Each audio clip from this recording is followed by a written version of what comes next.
The wind howled across the gray morning sea as Thomas cast his net one last time.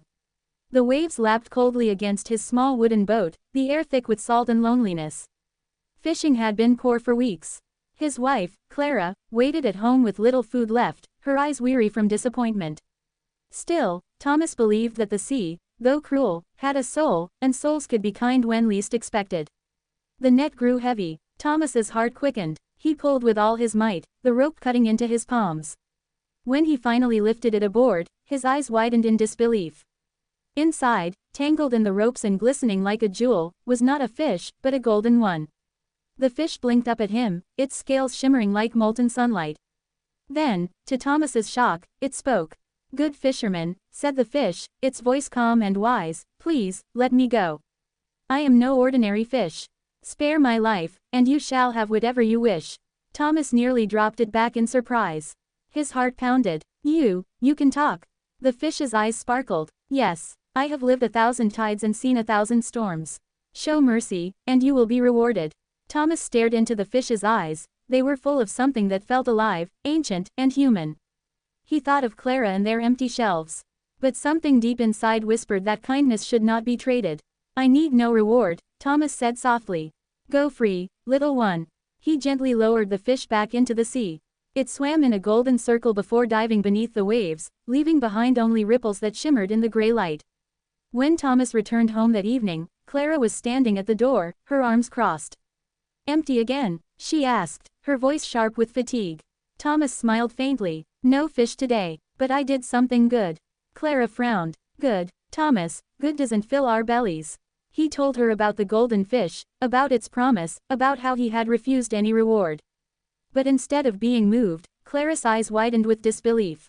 "You fool," she cried. "A magical fish offered you anything, and you let it go." "I did what was right," Thomas replied. "Right," Clara hissed. "Right doesn't keep us warm at night. Go back tomorrow. Ask the fish for a proper house, a warm one, with windows that don't leak and food enough for winter." Thomas tried to reason with her, but her anger burned hotter than the hearth fire. That night, he lay awake, the sound of the wind outside echoing her disappointment. The next morning, guilt and love pushed him back to the sea. He stood at the shore and called, "Golden fish. Oh, golden fish, my wife sends me to you." The waves stirred, and the golden fish appeared, rising like sunlight from the deep. "What does she desire?" it asked gently. Thomas sighed. "She wishes for a better home, a warm one." The fish's eyes flickered. "Go home, fisherman, she has it already." Thomas turned and hurried back. To his astonishment, their old hut was gone. In its place stood a cozy cottage with smoke curling from the chimney, a garden blooming with herbs, and hens clucking in the yard. Clara stood outside, beaming. "See," she said proudly, "you just had to ask." For a while, they lived happily. The cottage was warm, the shelves were full, and laughter returned to their table. But satisfaction is a tide that never stays. One evening, Clara stared out the window, her face pensive. "Thomas," she said, "this house is small. Don't you think we deserve better? A mansion, perhaps, overlooking the sea." Thomas felt a chill. "Clara, we have enough." "Enough." She turned on him, her eyes flashing. "You gave that fish mercy, it owes you kindness in return. Go, ask again." Thomas's heart sank. But love makes cowards of even the honest. He went back. The golden fish appeared once more, though the sea looked darker now.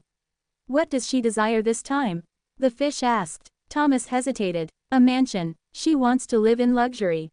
The fish looked weary. "Go home, fisherman, she has it already." When he returned, he barely recognized the place.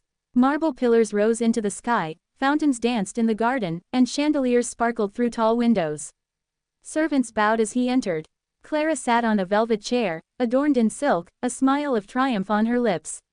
"Now this," she said, "is living." Weeks passed, but peace did not. Clara's heart grew restless again. She began to dress like a queen, speaking down to everyone, even Thomas. She threw grand feasts and spoke of power and envy. One morning, she said coldly, "Thomas, I've decided. I should be queen of this land." Thomas's blood ran cold. "Queen, that's madness." She slammed her goblet on the table. "You will go, or I'll go myself." He went. The sea roared this time, gray and angry. The waves crashed at his feet. "Golden fish," he called, trembling, "my wife, she wishes to be queen." The fish appeared, but its scales no longer shone, They were dull, like tarnished gold. Go home, it whispered. She has it already. When Thomas returned, the mansion had transformed into a grand castle. Guards stood at the gate. Inside, Clara sat upon a golden throne, her face hard as stone. She no longer looked at him the same way. Bow before your queen, she said. Thomas's heart cracked. He bowed, not out of respect, but out of sorrow. Days turned into months. Clara grew obsessed with her new power, issuing commands and collecting riches. But power, like the sea, is never satisfied. One stormy night, lightning flashing outside, Clara turned to Thomas and said, I want to rule the world. Go to the fish, tell it I will be queen of everything, sun, moon, and sea. Thomas rose slowly, eyes hollow. Clara, you ask for too much. The sea is angry. Then let it be, she screamed. It owes me. He walked out into the storm. The wind tore at his clothes, the rain stung his face. He stood at the shore, broken, and called once more. Golden fish, my wife wants to rule the world. The sea raged. The fish rose, not in gold this time, but in shadow. Its eyes glowed faintly. She wants too much, it said sadly.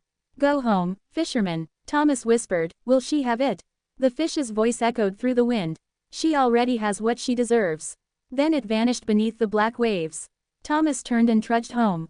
The castle was gone. The servants, the riches, all vanished. In their place stood the old hut, leaning against the wind, its roof patched with straw. Clara sat outside, her fine gown now rags, her eyes full of disbelief. What happened? She whispered. Where is my throne? Thomas stood beside her silently, looking out at the restless sea. The sea gives, he said softly, and the sea takes. For the first time, Clara didn't argue. She just sat there, staring into the gray waves that rolled endlessly toward the shore. Her eyes softened, not with greed, but with something Thomas hadn't seen in a long time, humility. Days passed. They began to live simply again. Clara planted herbs in the small garden, Thomas mended nets and sang by the shore. There was no gold, no castle, no grandeur, but there was peace. One evening, as the sun dipped low and painted the sea with fire, Thomas felt something brush against his foot. He looked down and saw the golden fish, glowing faintly in the shallows. Fisherman, it said gently, you have learned what few ever do. Kindness given freely is worth more than any wish. Thomas smiled. I have no more wishes, he said. The fish's eyes gleamed. Then you are the richest man of all. And with a flick of its tail, it disappeared into the horizon, leaving behind only a ripple that shimmered like the memory of light. That night, for the first time in many years, Thomas and Clara sat together in silence, not in sorrow, not in greed, but in peace. The wind was calm, the stars were bright, and the sea whispered softly, as if finally content.